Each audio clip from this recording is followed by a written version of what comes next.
surrender. The All-Father demands it. No. Good. We only really get to see a handful of Norse gods in the new God of War, but two of those are the sons of Thor, Modi and Magni.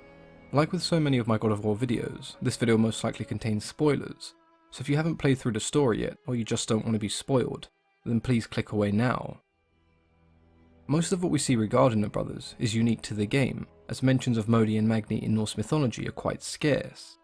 Both Modi and Magni are shown to be quite aggressive and hostile towards pretty much anyone, including Kratos and Atreus, and considering how temperamental Thor is shown to be, it's no surprise that his sons would only follow in his footsteps.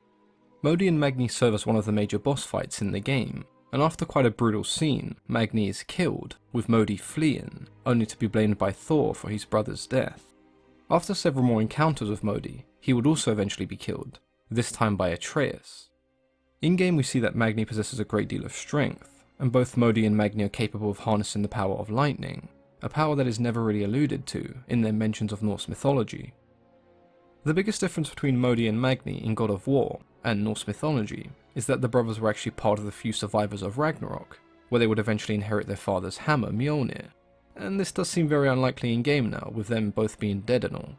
The only other story that involves the sons of Thor is one that is mentioned by Mimir during one of his boat journeys, and involves the giant Hrungnir.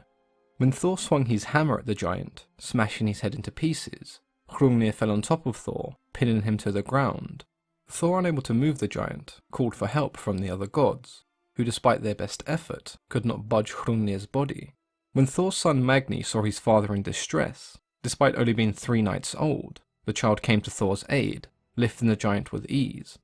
Although this story only features Magni, it does show us the potential of Thor's sons. It's because of this story that we see Magni as being portrayed as extremely strong, with a constant desire to fight and demonstrate his strength. This does also create quite an interesting dynamic between the two brothers in game. As the great feat of lifting the giant was performed by Magni, we see Modi as almost living in the shadow of his brother's great achievement.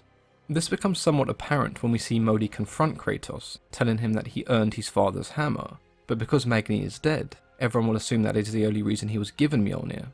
As a result of this, Modi comes across as cruel, bitter and resentful, trying extremely hard to impress his father. This may not be something that is ever mentioned in Norse mythology, but it's not too difficult to imagine that years of living in Magni's shadow could have shaped Modi into the person we see in God of War. Modi's and Magni's names were thought to mean brave and great, embodying features associated with their father, but that isn't exactly what we see in the game, especially with Modi. I'm sure anyone who has played or watched the game was not particularly sad to see the back of Modi and Magni, but as always, feel free to share any thoughts on Modi and Magni, and if you have any suggestions for future videos then let me know in the comments below.